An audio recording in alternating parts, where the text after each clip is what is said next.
Kevin, what's up, man? Wes, how's it going today, sir? It is going fantastic. I appreciate you dropping into the Path to Freedom podcast with me. Likewise, I appreciate you having me. I've listened to some of the other podcasts, and I just hope to make this reasonably interesting. You've had some great guests on before, so I appreciate you giving me the opportunity to join in as well. Well, we'll go ahead and kind of address the elephant in the room. You're a barefoot, so that's kind of a high bar to be held to. But and so just for everyone wondering, it's not a coincidence. Kevin and I don't share this last name of Barefoot. Kevin's actually my cousin, older by a couple of years.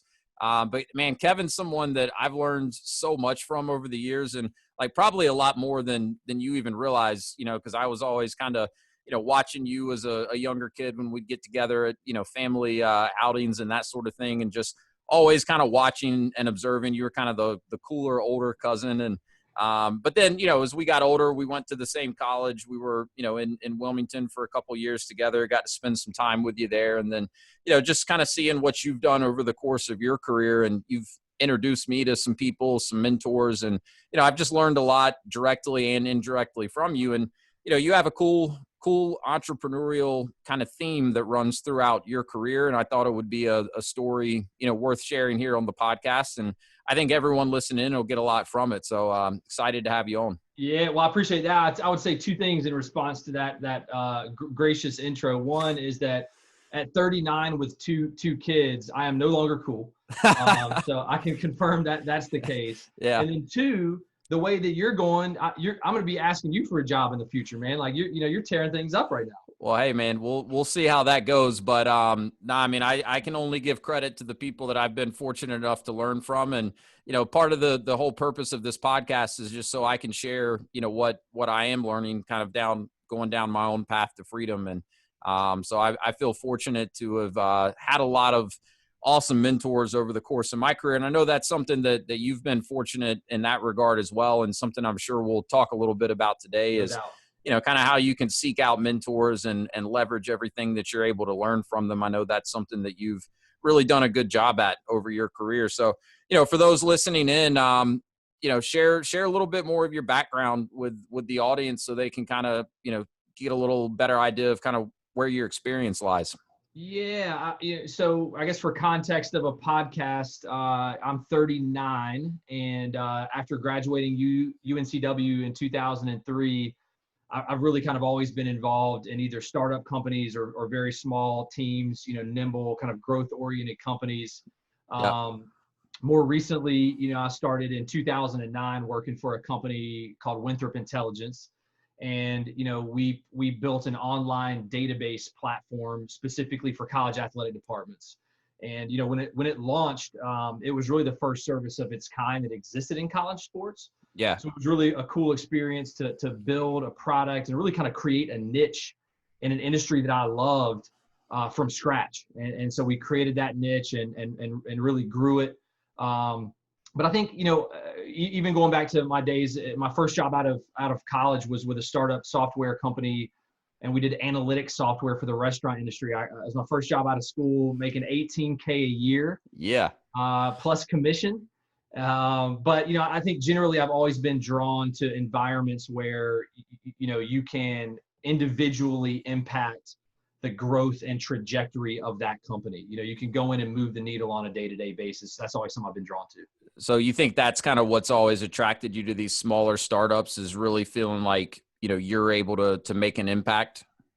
Yeah, I think that's part of it. And then, Yeah. I think certainly, financial upside is a factor as well, right? Like Sure. when you think about your professional trajectory of a lot of different career paths, a lot of them are very predictable. Mm-hmm. And, I always think about trying to create kind of from a financial perspective, I always think about trying to create like kind of seismic leapfrog events, right? That's So right. you want to have Yep. an opportunity to level up several different, levels and No not doubt. take 20 years to go from the assistant manager to the manager to the regional manager and so on. Yeah, but and it's true, right? I mean, that's how so many of these larger corporations are structured. And I kind of learned it the hard way because my first job out of college was with Enterprise, Enterprise Rent-A-Car, and they've got a great kind of management trainee program, and it was a good starting point for me. But Sure. thankfully, I realized soon enough into that whole experience that like, hey, if this is my end game, like this is going to be a long ride. Like I'm going to have to really Right. get comfortable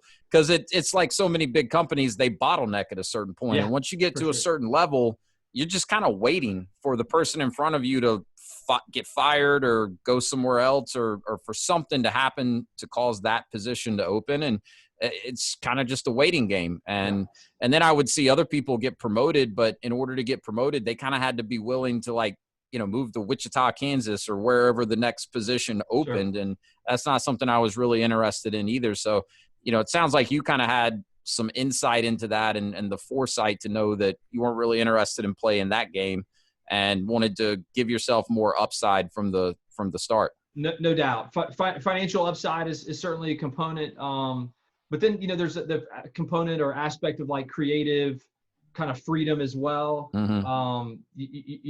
I think it's more rewarding too when you work in small teams and like, that me and or my team are responsible for these, growth achievements and exceeding these quotas and things of that nature. So I think a startup environment, a small entrepreneurial environment gives you the most room to grow. It also gives you the opportunity to kind of get outside of your comfort zone and force you to grow in ways that you maybe didn't even know that you could. Yeah, I totally agree. So, maybe talk a little bit more about Winthrop Intelligence and kind of what the company does. Cause I remember when I first kind of heard about what you guys were doing, I was like, wow, that's a brilliant idea, but I would have never thought of it. And it seems like something that's much needed once you kind of understand it. But, Sure. for the outsider looking in, how did you guys figure out that there was even an opportunity? How did you grow it? Kind of Sure. tell that story. Yeah. So we started the company in 2009, and like a lot of kind of successful companies or ideas, it started with a need Mm-hmm. that we addressed. And so you hear on like Shark Tank all the time, like the best products and services solve a problem, right? Yeah. So there was a problem that existed in college athletics in 2009, and it was that athletic administrators just didn't have good financial data to make decisions. Mm. And so this was at a time when there was a lot of money starting to come into college sports through TV contracts, multimedia rights contracts, and departments were starting to be run more like businesses. And Right. so if you were an athletic director at the time and you wanted to know what the other soccer coaches in the Pac-12 or what women's basketball coaches in the FBS subdivision were making, it was very difficult to get that data, right? You had to pick up the phone and call peers to get it. And so one of the founders of Winthrop just started by talking to athletic administrators and saying, like, why is there not like a black book for coaches where you can go and find information readily about coaches? Right. And so we basically just built a suite of databases that housed all of the most pertinent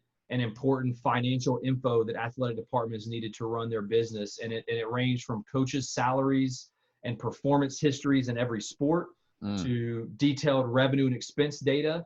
Like if you wanted to see what was the right, how do you compare in women's soccer recruiting budget, down to the dollar across your region of the country or your conference, you could do that. What is Nike paying Texas to be a Nike school, or Pepsi paying NC State to exclusively pour Pepsi? So we went out and just gathered all that information. And the analogy that I've used in the past is that we were kind of like the E-Trade of college sports. It was a subscription database that administrators can get in, and it was a dashboard of all the information they needed to run their business.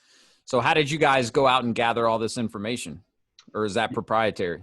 I'm sure some of the processes were proprietary, but certainly some of the data is publicly available. But if it's a public school, right? Right, but a lot of times you don't have to overthink the solution to the problem. We were just really the first mover in the space of going out and gathering all the information necessary to help these guys and girls out.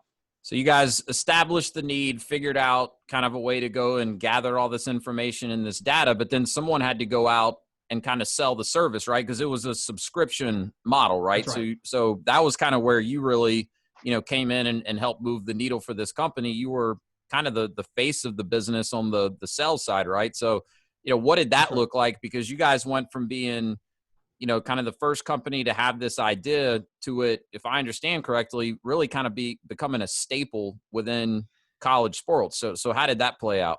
Yeah, anytime you go from zero, so we were a bootstrap startup, no revenue, no clients. Anytime you go from zero to really, we dominate the niche that we created. And, anytime you go along that life cycle, product or service life cycle, there's different stages. And so you're absolutely right that early on, our strategy and our processes were different in 2009, 10, 11 than they were, 1 year ago, 2 years ago. But Sure. I would say like a couple of things. One, anyone that's thinking about starting a technology company, specifically a startup company, a couple of books that are must reads are 4 Steps to the Epiphany by Steve Blank, and then The Lean Startup by Eric Ries. So must reads if you're starting up a technology company.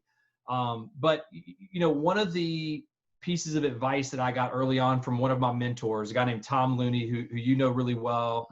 I've known him for 20 years. Got connected with him at UNC Wilmington, and this guy's I used the phrase with you before. He's a force of nature. The guy's he's worked with Steve Jobs. He's worked at the director level at Microsoft. I mean, he's been around. Talk about some really successful people. And he told me early on at Winthrop that your focus should look like a laser and not a floodlight. And so I think a lot of companies will make it more difficult on themselves if they go out and cast too wide of a net early on. In 2009, when we started Winthrop, it was a laser approach. It was, how are we going to get that first client? And then how are we going to get the second, and then the third, and the fourth, and the fifth? We were not worried about, how many clients does it take to make $1 million? It was really as basic as, do we think we can break even? Like that was like the thought process at the time. And so, go ahead. I was just say that it's interesting because in so many, other instances, even with startups, you kind of start with the end in mind, and then you back your way into what you need to do to get there. And you guys kind of took the opposite approach with this laser approach, which to me makes sense. But I guess my question would be like, how did you even know where to aim the laser? Because you guys were kind of inventing a category. It's not like you had another bigger company that you could follow their lead. How did you even know where to start? Yeah, that's a great question. So in the Lean Startup book that I mentioned earlier, there's this concept of Lean Startup, and within Lean Startup, one of the things that you do, a lot of companies will try to build a product to fit a market and then go out and try to sell it. In Lean Startup, you actually do that in reverse order. So you go to the market first and say to athletic directors and athletic administrators, we're thinking about building this tool. And this could apply to any business, but we're thinking about building this. And so, if we were to build it, what would you want it to look like? And if we built it that way, would you buy it? Right. So you're establishing your sales pipeline before you ever invest the resources to build the product. And so again, it almost kind of goes in reverse order. And so, what we did in 2009 is we used feedback from administrators in college athletics to build the MVP, the minimum viable product. What is the skinniest version of this thing that's going to be viable on day one, right? So that's the first step in Lean Startup. And then you get that laser focus on client 1, 2, 3, 4, 5, and you very quickly and very actively go back and ask those clients specifically, what do you want next? What functionality do you need? What other features do you want? And you iterate very quickly. And then through that iteration, you achieve product market fit, right? So you've now got a product that fits the needs of the market. And, only at that point can you really then start thinking about scaling and really growing the company in the way that you'd want to. So, I mean, I like that approach because you're also eliminating a lot of the trial and error that you probably would have had if you didn't go to the market first to really see, all right, what would your ideal solution look like? I mean, you guys could have spent, years putting together what you thought was the perfect solution, only to find out when you took it to market, half of what's there is not even really needed, or, they don't see value in it. So, my guess is that approach saved you a lot of time and money as well. For sure. Yeah. It validates your own assumptions. I would think it's nearly impossible to enter into a new market segment that you've never been in before and have it figured out. It's difficult to do that in market segments that very, very well. Yeah. So using that process and some of the strategies in Lean Startup, it validates your assumptions about the market. It validates your assumptions about the product. the other thing it does is it builds that sales pipeline. So back to your other question, the same people that were giving us advice on, what the product should look like. Well, guess who I called first? Like, hey, remember that conversation we had? And Yeah, 6 months ago, I've got that product now. We remember you told me you're going to write me a check. Like we built it. And so, but no, it was a lot of, it was literally like just building relationships from the ground up, man. It was just calling folks, and we happened to find a lot of people that were very gracious with their time and interested in new technology. I think, you certainly have to find, when you're in that laser focus stage, your laser should be aimed at leaders and decision makers that are progressive and visionary in their field. Those are the ones that are going to be early adopters of technologies like this and other technologies. And so you got to find those visionary folks early on, figure out how you get the first one, then the second one. And then as you kind of the third stage, you think about startup and then product market fit. And then you enter into like what is often referred to as like escape velocity. So how do you begin growing at a pace that you can escape potential competition or competitive entrance into that space? Right. And at that stage, we really would go out and do a lot of content marketing stuff like you're doing right now. We would do podcasts, webinar, expert interviews. We would do a lot of research and analysis to establish ourselves as thought leaders in the market. So we were getting attention without selling. I think which was important, establishing our brand. And you gotta kind of provide social proof that you're a legitimate company. So we were doing a lot of case studies, with athletic departments and just kind of demonstrating what value do we provide, what problem do we solve. Then you can use that to just continue to build out. And once you get a good process, you just rinse and repeat and keep your foot on the gas. Yeah. And to give this some context, I mean, over the course of what I'm assuming is probably 6 or 7 years, I mean, you guys literally did dominate college sports in this kind of niche category that you created. I mean, I think I remember you sharing some percentages with me at some point in time as to like the number of D1 schools that were clients and D2 schools. I mean, you pretty much had the market saturated. We did. It was, like I said, it was just, I think we had great timing. We had really, really good timing on, launching a product that was needed at the time. It was at a time when college sports was really exploding from a commercial standpoint. And we had the right product and the right product market fit. And I got to tell you, it was fun to wake up every day and read about college sports and call it work, man. It's like, that's not a bad gig. Yeah, not a bad gig. I know I've seen pictures of you at national championship games on the sidelines and stuff like that. I'm like, there's Kevin working hard again. It's called business development. Yeah. I mean, look, I'm not saying it wasn't needed. I'm just saying I'm agreeing. Good gig. There were perks to that gig, no doubt about it. No doubt. So, how did you go about kind of breaking into this industry? Because I mean, your target kind of, I guess, client who you were really trying to talk to were athletic directors, right? Yeah. I mean, these are busy people, pretty high profile gigs for most of them. You weren't really a college sports insider when you got into this. So how did you kind of initially break through and start even making those first connections that were so necessary? Yeah, I really don't have a silver bullet answer for this one. It's smiling and dialing, man. Like I just picking up the phone and calling people and trying to build relationships. And one of the things, this sounds like super elementary, but a lot of people don't do it. Yeah. The early adopters that we talk to, or even the people that would get excited about it on the demo of the product, I would say to them, flattery always helps, right? I would say to them, Wes, you're clearly a visionary guy. Who else is like you? Who else gets it in the way that you get it? Yeah. And invariably you get 2 or 3 names. And that's literally the way that I built like the targets. I mean, after we got past that initial pipeline of people that gave us feedback for product development, it was me just blocking and tackling. It was just asking who else is like you, who else gets it. And then I would call Bob and say, hey, Bob, Wes referred me to you. And that's easier than just calling cold. Cold calling. Yeah. Yeah. Cause I mean, I don't even know, is there a directory out there where you could go and look up who the athletic director for each individual school was? I mean, I guess that there are staff directories, but the larger departments, you're going to get a secretary 10 times out of 10. Oh yeah, for sure. There's going to be a gatekeeper. There's certainly some ninja tricks that you can employ to get to the right person. So in a lot of cases, I would intentionally call the wrong department, Mm.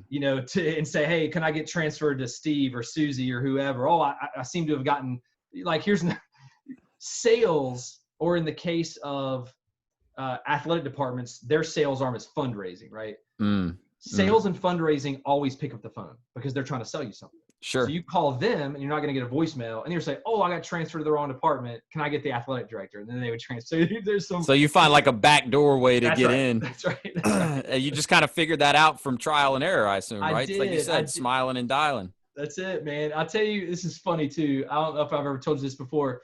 There was also this other tactic that I would use early on when nobody knew who I was, who we were, right? And Yeah. they've never heard of us before. And I got this from like some sales training course that I did in my early 20s. And I would call people and I would say, hey, Wes, this is Kevin Barefoot with Winthrop Intelligence. The name probably rings a bell. And just stop. And when you call somebody, especially an executive, they're busy. They're doing other stuff. Yeah. If they don't immediately recognize your name, they're like going on autopilot and telling you they're out of time. Yeah. But when you say, does the name ring a bell, and then just stop, they stop what they're doing and think, I should know this. It doesn't, but I should. That's right. Yeah. And so it's a way to like break the focus on something else and bring it back to the phone. And then even when they say, no, it doesn't. Oh, that's okay, Wes. But is it okay if I have 90 seconds to tell you why I'm calling? And so it's like, there's little tricks that you can employ along the way, but a lot of it's just like brute force of making 50 phone calls a day. Yeah. Well, look, it's brilliant. And I know that, you've kind of used some of these strategies successfully in other ventures that you've gone on to as well. And maybe we'll get into that in a minute, but I mean, what would you say is kind of some of the biggest lessons that you learned over this experience, and things that you think you'll be able to carry on into whatever future endeavors you may get into later in life? Yeah, I think I've spent time in a variety of industries: the restaurant industry, the beverage industry, manufacturing, which was not super exciting for me personally, and college sports. And what I learned, I think, over the last 10 years or so, having had the opportunity to work in college sports, is it's very difficult to manufacture passion. But if it's real, if you are passionate, you can't hide it. And people see it, and they take notice of it, and that builds trust. Because if I'm trying to sell you something, anything, if I'm not all in, if I'm not invested, if you can't tell that I'm legitimately excited about this product, service, widget, whatever, why in the world would you pay for it? Why in the world would you want to partner with me if I'm not exuberant with that this thing's going to change your life? And so I think, having the opportunity to work in college sports really taught me that, man, it's a blessing. It's a privilege to be in an industry that you're really passionate about. And I think that's important, when you're looking at potential career paths, and when you're thinking about networking and how do I get into something I really care about, that it makes a difference. Because, the difference between like a B+ sales guy and an A+ salesman is that the A+ salesman is at night reading articles about their industry, is waking up in the morning and doing self-improvement and sending those texts to athletic directors and saying, hey man, congrats on the job promotion, and just doing all the little things that are required to be successful in that space. Because you love it. You're living it, right? It's not like a job that you're clocking out of at the end of the day. You're living it, you're breathing it. And I mean, I love this because it actually came up on a recent podcast I did, interviewing a guy that's been a mentor to me for years. He's actually a partner with us in one of our businesses today.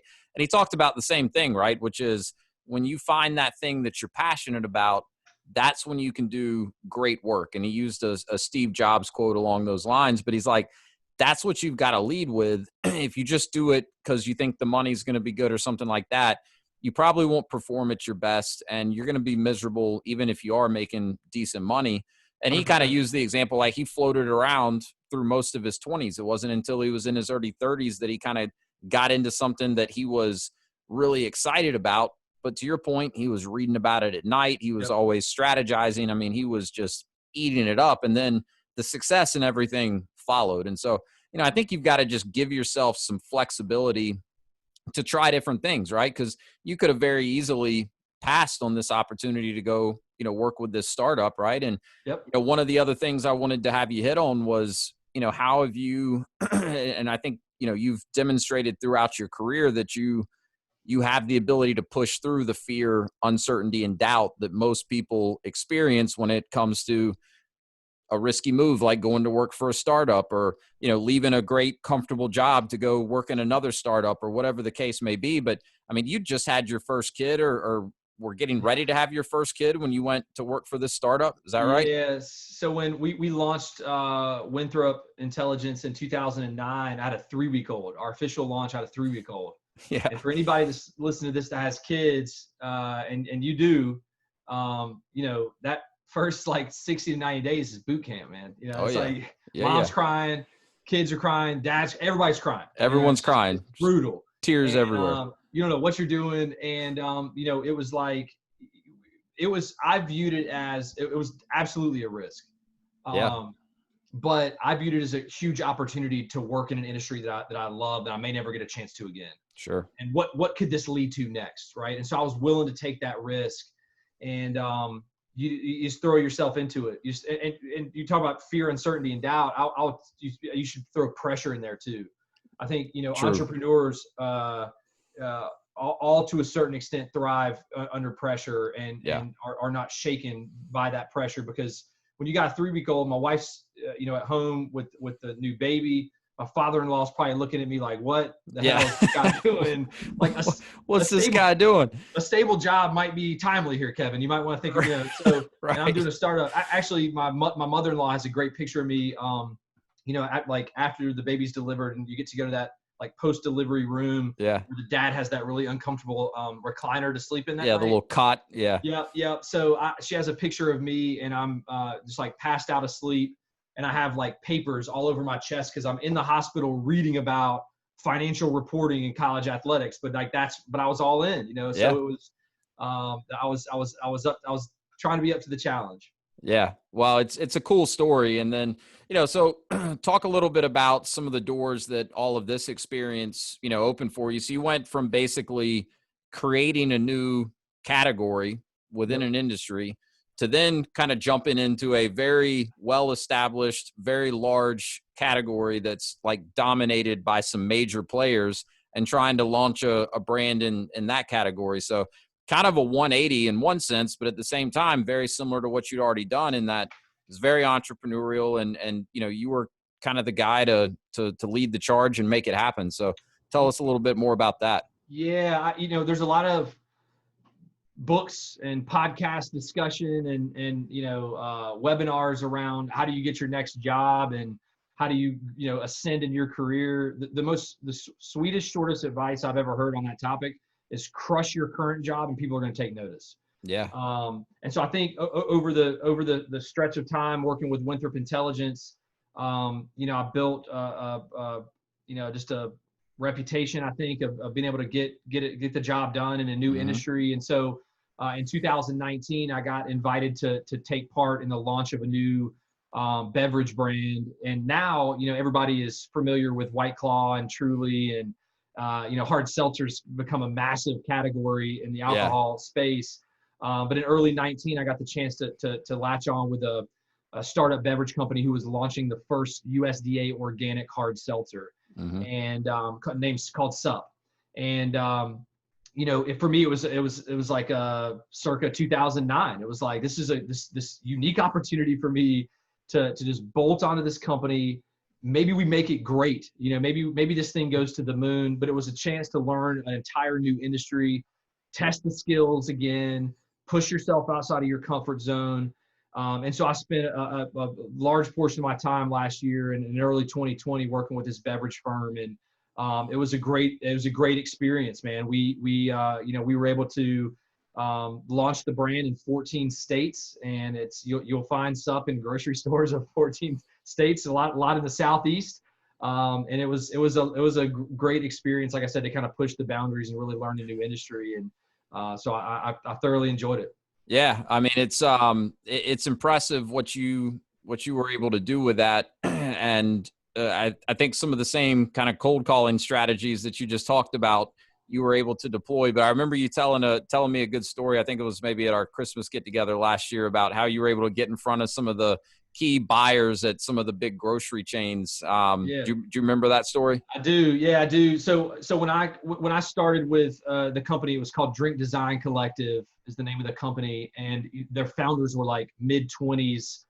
You know, they were dynamos. They were stars. Yeah. But they didn't have a lot of sales experience, you know, and so I could kind of be that Navy SEAL that like you just drop into the jungle and like go figure this out and help us, you know, move product. Bring that same laser approach, right? Yeah, and so you know, we my title was national accounts. I was VP of national accounts, and so I was in charge of getting our product into specifically retail outlets and specifically into grocery. Mm-hmm. And so our goal was like 500, you know, chain grocery accounts, and we ended up like 5xing that goal. So we did a really good job of getting into a lot of the grocery chains that we want to, but it wasn't easy, to your point, because nobody knew who I was. Right. Nobody knew who Drink Design Collective was, or you know what SUP was, and so we had to get a little bit creative in getting in the door. So I was calling on one of the largest grocery chains in America, and I started by figuring out who the national beer buyer was for this chain. And I went to a conference where I watched her on multiple panels, right? So I picked up on her lingo. I picked up on the buzzwords. I picked up on how she talked and what was important to her. So I was trying to do my homework. So when I had the chance to talk to her, you know, I could hopefully get some traction. Sure. And the way that I got in the door is I bought a Yeti cooler, like a nice hard-sided Yeti cooler. I packed it full of samples of SUP, and I mailed it to the corporate office. And the wrinkle is that I put a combination lock on the Yeti. And so I tracked it on FedEx. I call her the day it arrives, and I say, hey, you got a cooler downstairs from your friends at SUP that's yours to keep, but just call me when you get it, and I'll tell you the combination. And so she called like 2 hours later. She calls me, national beer buyer, the second right, like probably pretty busy, probably gets hit up by companies all day, every day. Right. So I did not use does the name ring a bell line on her, but I already got my foot in the door. But she called me, she literally called me and said, all right, you got me, go. And I was like, all right, buckle up. Here we go. And so that's how we got in the door. That's how I got a meeting. And then we got on the shelves of that grocery chain. That's such a cool story. So I got to ask, like, where did you get that idea from? Did you just pull it out of a hat, or was it something you'd seen someone else kind of do something similar, or it just came to you, or what? Yeah. So it was, I will say semi-original. Okay. It came from a brainstorming session of how the heck are we going to knock down doors into Publix and Harris Teeter and all these, you know, Walmart and Target, huge all these chains. Yeah. How the heck do we get in the door as a nobody? And I recall that I had read one time that there was this investment firm. I can't remember who it was or where, but the point is that what they were doing is when remote control drones first came out. Yeah. You know, like, I don't know, goodness, it's probably been 8 or 10 years ago. Right? Yeah. And they were calling on their target audience was like late 30s, early 40s males. And they knew that these guys could probably dads, and they knew that they could make the dads heroes if they came home with a drone for their son or daughter, because they had just kind of come out. And so these sales guys were mailing the remote control unit to the sales guys and saying, if you take the meeting, I'll send you the drone. So it was like this. It's like we'll give you a part of it, but you got to talk to me to get the rest of it. That's right. So we were riffing on that idea, and I'm like, shit, what if we sent the cooler full of SUP and then, you know, locked it, and we know they want the cooler. This is like, you know, everybody wants a hard-sided Yeti cooler. Nice cooler. It's full of some sort of alcohol. Like that's tempting. So that was where the idea come from. I guess I can't take full credit for the concept, but the locked cooler was something we hatched up in a brainstorming session. I think it's brilliant. I love that story, and wanted to make sure that you had the chance to tell that here on the podcast. So, you know, but yet again, you know, you kind of embrace this entrepreneurial spirit. You went from, and you didn't leave, you know, Win AD entirely when you started working with the beverage company, but I mean, you put yourself out there, right? I mean, you literally came in and crushed it with Winthrop, but then you kind of put yourself out there to try something entirely new that you hadn't done yet, and in a very difficult space to break into. So like, was it just kind of the thrill of trying something new? Did you want to prove to yourself and to others that you could do something similar, but in a different industry? Or what was it that kind of drew you to that opportunity? Yeah, I think it was just a new challenge, man. Yeah. I think it was, I will say this, I'm 39, and when you're like 20 something or fresh out of college, like I remember saying, like, I'm going to be a millionaire by the time I'm 30, right? Like you just have that like unwavering confidence. Yeah. You're just going to figure it out, right? Yeah. Well, I think as you get a little older, you realize that like there are only so many opportunities that you're going to have in Sure. your professional life cycle to hit home runs, or even, make those seismic, kind of leapfrog type events. And so, this beverage company, Drink Design Collective, was certainly one of those opportunities. And so Right. and then I think it was that, and it was this new challenge that existed, and then the desire to just continue to grow and kind of push the boundaries. And I think, if you're going to be an entrepreneur and you're going to work in a startup environment, you're going to small business environment, you have to be comfortable being uncomfortable. 100%. Yeah, it's like there are a lot of people that professionally gain comfort through stability. Yeah. And and so again, I think guys like you and I are willing to take risks and kind of put yourself out there a little bit. And so it was just a ripe opportunity for me to do it again. Yeah, I totally agree with, needing to get comfortable being uncomfortable. But I think it's like any muscle, right? The more you kind of work at that, the easier it gets. Cause it's like, you still, I'm sure, had butterflies when you were on the verge of, taking on this new challenge. Just like, I had plenty of butterflies when I was leaving a very good paying job to start a consulting business where there's no guarantees. Yep. Right. So it's like, it's not like certain people are immune to that and others are not. It's that the people that are really serious about growing, they just realize that that's part of the growing, and you have to push through it somehow or some way. So, I mean, do you have any like tips or tricks that you've kind of figured out that you could maybe recommend to others to, like, how do you get your mindset right, to push through the fear, uncertainty, and to move forward being uncomfortable, even though it's probably scary as hell? That's a great question. One of the guys I follow on Instagram is Jesse Itzler. I know you do too. For anybody listening to this, would you tell him to come on the podcast already? I've hit him up a few times about it. I met him in 2016, man. But if and when I talk to him again, I will plug. If you run into him again, tell him I've still got a spot for him, but it's filling up pretty fast. He might miss his window. He's a dynamo, right? Like, so Jesse Itzler is a ITZLER, I think is how you spell his last name. Yep. And so if you don't follow him on Instagram, if you're listening to this podcast and you don't follow Jesse Itzler on Instagram, follow him for sure. So I was watching this video the other day, and and you may have seen this, but the message in the video was that pressure is a privilege. Yeah. And you have to have that mindset, that pressure is a privilege. And he said in the video, and so I'm going to give you an answer by quoting Jesse Itzler. I love it. Pressure weeds out the competition. Yeah. The harder it is, the more sleepless nights you have, the less likely that there's somebody else out there doing it too. So you got to think about it that way. You really got to think about it that pressure weeds out the competition, and behind the wall of pressure is where the gold is. And so, you just got to stay in it, and but look, it's okay to be human too. Sure. And acknowledge the FUD, acknowledge the fear, uncertainty, and doubt. But you can't let it disrupt your mission, and you can't let it, disrupt your work ethic. Yeah. You've got to, like you said, be human, acknowledge it, right? Don't try to pretend like it's not there, or, like you're superhuman and don't have any of that going on. But, I think you've got to keep your eye on the bigger picture, and then just kind of take the time to think logically, about, because a lot of times what happens is our minds start racing, right? And we start, coming up with all these worst case scenarios that if we really stop to think about it, it's like, it's so far fetched that any of these worst case scenarios really play out. If you take some time to actually process through it, you usually realize, all right, it's not quite as scary as my mind's making it out to be.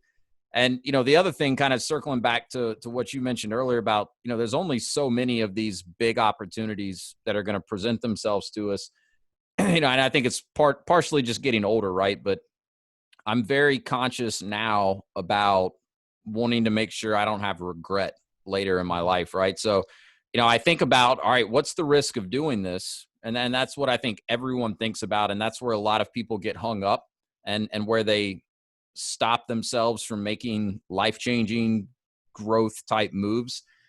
But I think more now about what's the risk of me not making a move. No doubt. Right? No Am doubt. I going to wake up a year from now being in the same spot I'm at right now? And to me, that's riskier than just about anything else I could imagine.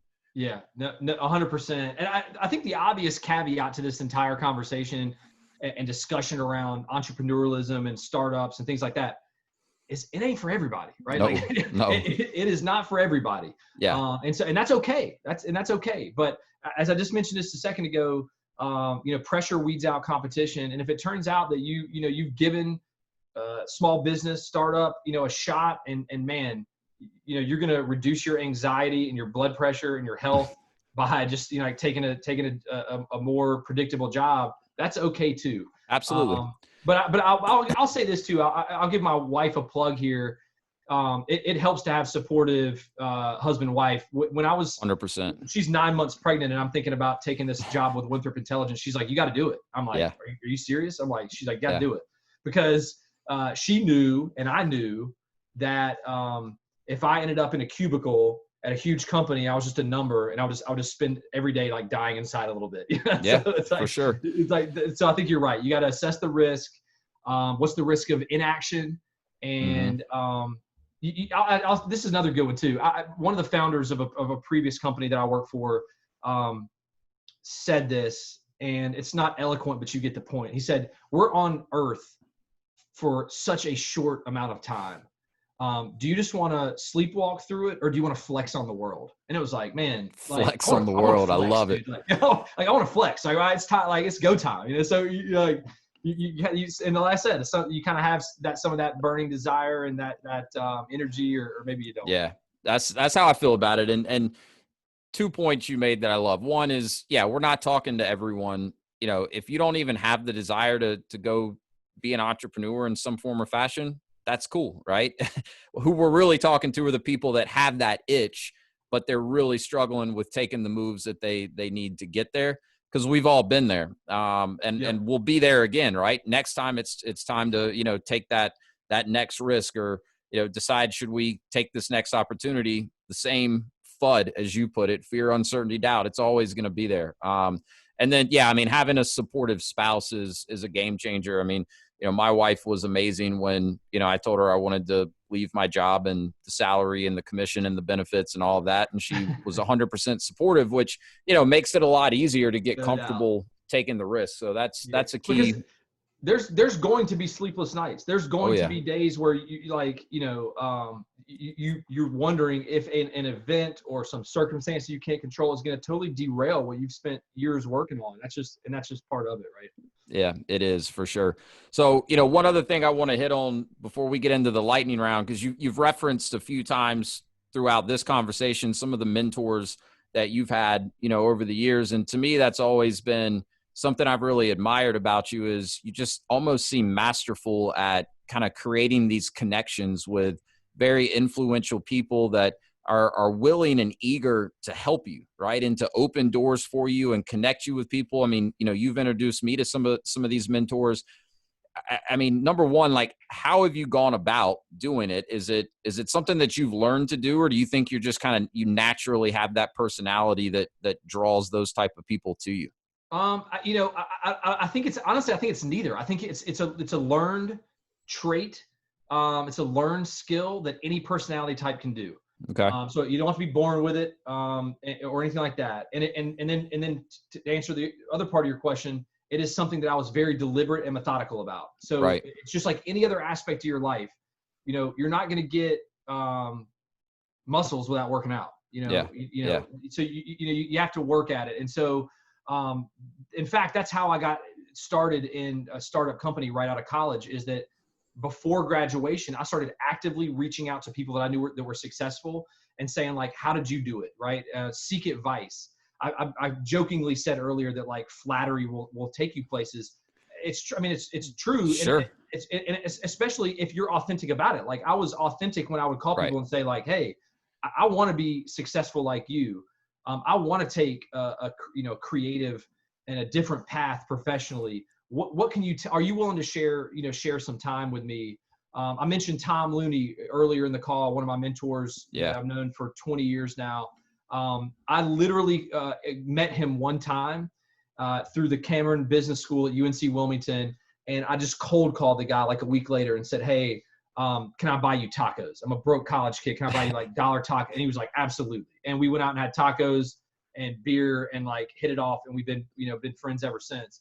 So I think you definitely have to be methodical about it. You have to plan it. You have to identify people that are that you want to connect with. I've been around college athletics, for over a decade. And I would always hear athletic directors say that they had mentors. And I heard one athletic director one time say that he got a call, and this is like a major Power 5 school. He got a call and said, and the person said, hey, I'm seeking a mentor of your caliber, and I've always respected you and your work. Would you be willing to give me 15 minutes a month to just talk about current issues in college athletics? And he was like, how in the world can I say no to that? Like, how can I not make 15 minutes? So I love that strategy of just making an easy, attainable ask to people that you respect and admire. And I think like a lot of other things in life, you miss 100% of the shots you don't take. And I think you're gonna be really surprised by the response of those people that you want to get connected with. Yeah, I love that. It's like I always say, can't be told no unless you ask, right? That's right. That's right. So, because I was going to kind of comment, because it sounds like, there's a theme for you where you find kind of a creative yet genuine way of approaching, some of these mentors that you've identified or people that you've identified that you think could help you and be a mentor to you.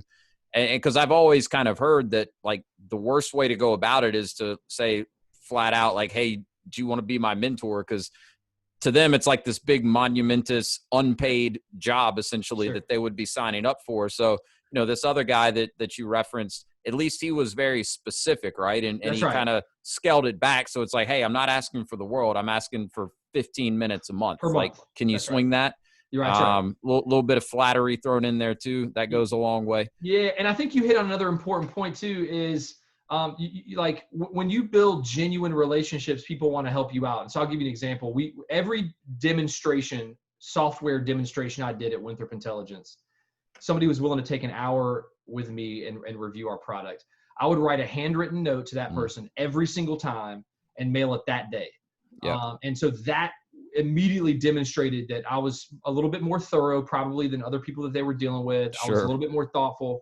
And so when you, and then, again, you like, I'm a fan of like time boxing stuff. Right. And so I used to have a time box of like, Thursday from 8 to 8:30, where over coffee, I would just read news within college athletics and send at least 5 texts or emails saying nothing about our product, nothing about our business, just saying congrats on your new promotion, or your new stadium looks great. Right. And it was just thoughtful, deliberate, but authentic outreach. Yeah. I think that builds relationships that last. No doubt, man. It's huge. And like, I think so many people would be like, wow, can I really block off 30 minutes of my busy morning to drink coffee, read the news, and send text messages? Like, to a lot of people, it would almost seem like, you're kind of just wasting time. But when it's very specific and strategic and at the same time genuine, like I can only imagine that played huge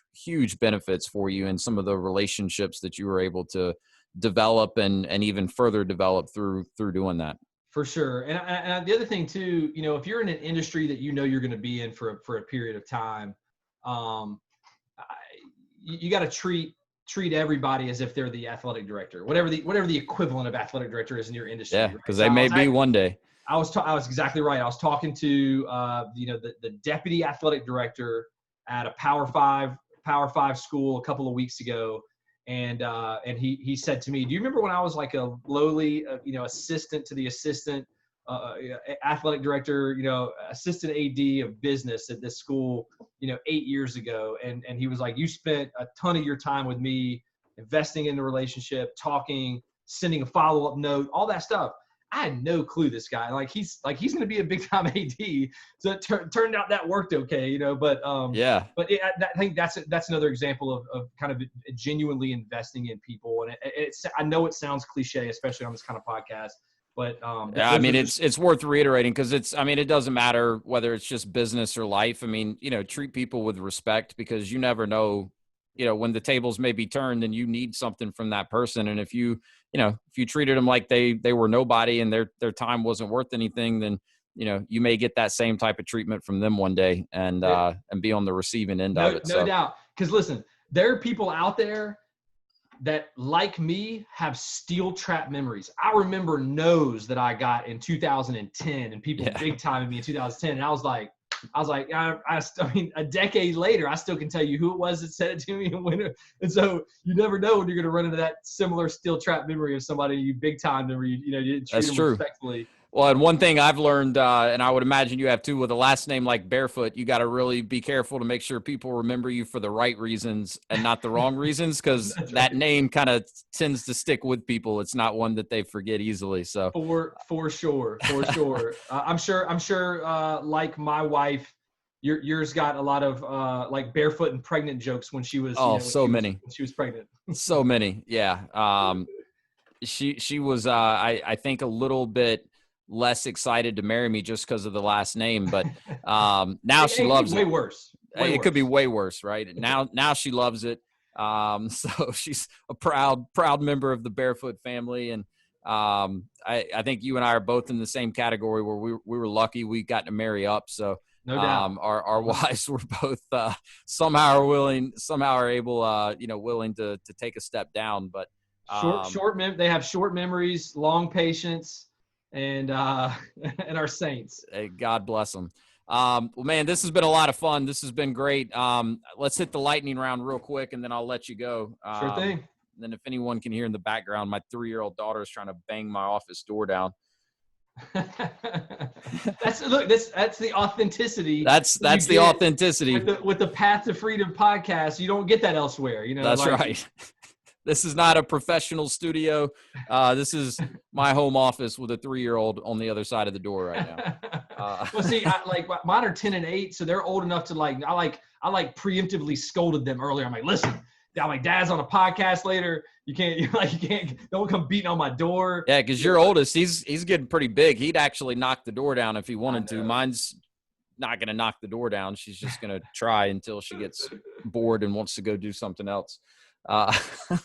So, and you may have already kind of hit on this first question because you've already shared some awesome advice that, you've heard, over the years. But one of the questions I like to ask everyone that comes on the podcast is simply, what's the best piece of advice you've ever received? And, that could be in business or just, in life.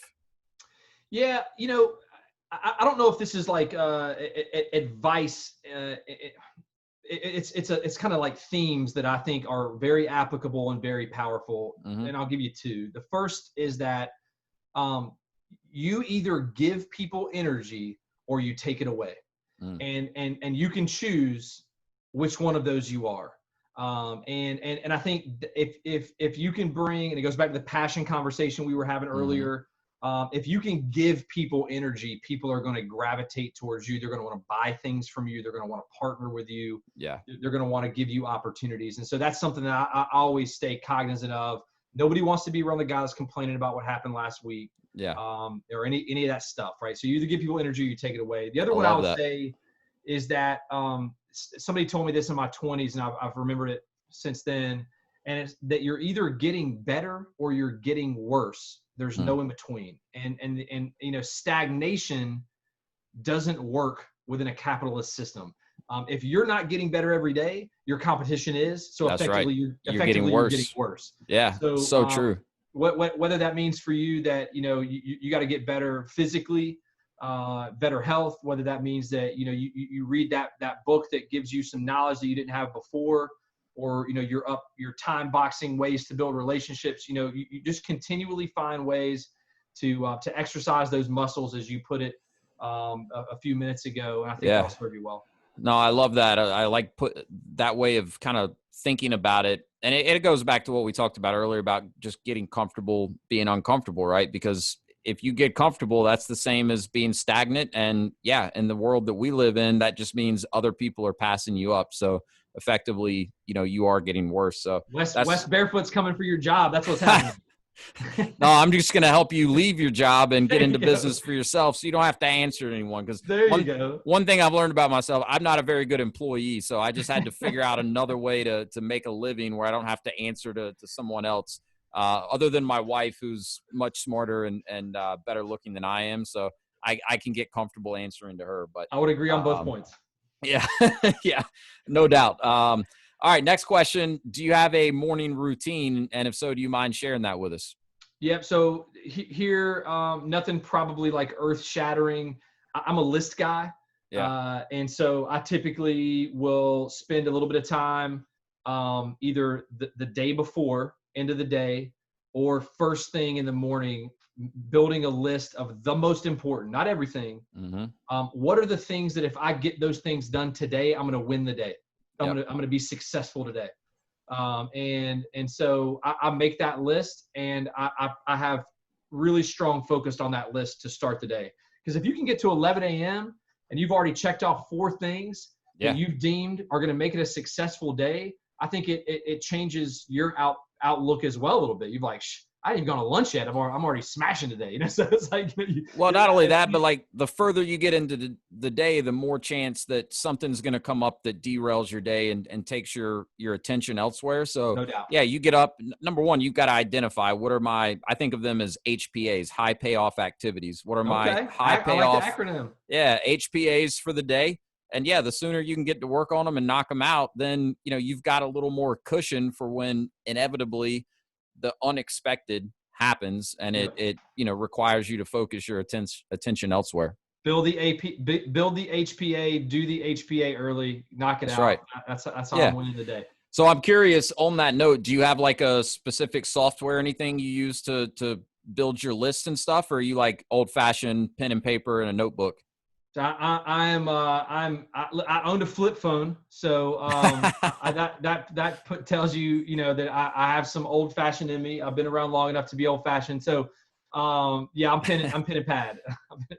Yeah, I've got a notebook where I write down kind of my HPAs for the day, but then for all the other stuff, I did find a pretty good software called Todoist, which is just real easy to like quickly type stuff in. It syncs to your phone and your computer, and that's just kind of like the running list of minutia that needs to get done at some point, but is not necessarily critical. But for the important stuff, for me, I've always found that like physically writing it out, it resonates more. It makes it a little more real than if you're typing it or voice, texting into your phone or something like that. I honestly, this sounds funny, but I honestly think too that the exercise of physically crossing stuff off a written list feels better. It feels good. It definitely does. Than just like erasing, a Todoist list. Although I got to say, when you check something off in Todoist, it's got this little chime that's pretty gratifying too. So they figured out how to use some like sound notifications in their favor. But I'm pops up. Yeah. Yeah, if you complete enough tasks in a day, there's like a little firework that goes off. It's kind of cool. But no, I'm with you on the pen and paper. I think for the important stuff, it should always be handwritten. All right, next question. I'm excited to hear this one. What book are you reading right now? So I just finished The Secrets of Sand Hill Road. Okay. I'll give you the last 2. The Secrets of Sand Hill Road is a book about raising venture capital. Okay. And cool. It's anybody that's trying to raise venture capital, it's a must read because it takes you inside the psychology of how venture capitalists view potential investment. So great read there. Interesting. And then in the last week, I just finished Breaking the Habit of Being Yourself by Joe Dispenza. And I know who Joe Dispenza is. So it's kind of a heady book. It's about like using visualization and meditation to kind of visualize the successful end state that you want to achieve, and then doing so allows you to kind of work backwards from there and not get bogged down in the minutia of getting to that destination. So you gotta buckle up a little bit when you read that one. It's like you gotta concentrate because it's Well, some he's it's he's kind of one heavy I stuff. he's one I follow on Instagram, and you know, I so I can imagine the book's kind of out there a bit, especially if you don't typically read or follow that type of thinking, I guess. But I'll tell you this: like 3 years ago, I would have thought that was completely nutty. I'll buy into it a little bit more, just kind of learning and understanding a little bit more about how your subconscious mind works and how you can kind of intentionally, tap into your subconscious to get the type of results that you're looking for. So I'd check that out. That sounds Yeah. interesting to Well, me. I'll tell you what prompted it is I went down and visited my brother, and he was noticeably more like at peace Mm, and optimistic and mm. like happy. And like we were talking about it, and he was like, "Dude, I just read this book. It's unbelievable." And so like on the way home from visiting him in South Carolina, downloaded the audiobook, listened to it, and finished it. So it was good. I would definitely recommend that one as well. Breaking the habit of being yourself. Breaking the Habit of Being Yourself, Joe All right. Dispenza. I'll check that out. Good recommendations. All right. Last question then. What is your definition of freedom, and are you living it? That's another good question. This is becoming not the lightning round. It's not really lightning. This is like Yeah. all these like deep philosophical questions. You like at the lightning round. I thought this was gonna be like, what is my favorite color? Like what? Rapid fire. Yeah. Yeah, yeah. Oh, so freedom. I think about it in two ways. One is financial freedom. That's pretty straightforward. Sure. You have enough money to kind of do what you want, pursue your passions. I think the other one that I think about, and I honestly hope to achieve before, or if I had to choose between financial freedom and emotional freedom, I would choose emotional freedom. And here's why. Yeah. I had a friend that in my 20s, late 20s, was doing very well financially, making 200 grand. Then he's making 500 grand, 750. Like, dude's just killing it. And I was asking him, like, when you get to 100 grand, do you become like happier? 200 grand, 500 grand, right? And he was like, no, because you just push the number up. I want to make Right. this plus this, right? And he was like, I just buy bigger stuff. It's the same. Yep. And there's no additional happiness that comes Satisfaction. from it, right? Yeah. So I've actually integrated this into with my kids. I tuck our kids in at night. We say our prayers, and one of the things that we say is, Lord, help me be appreciative of the things that I have and never concerned about the things that I don't.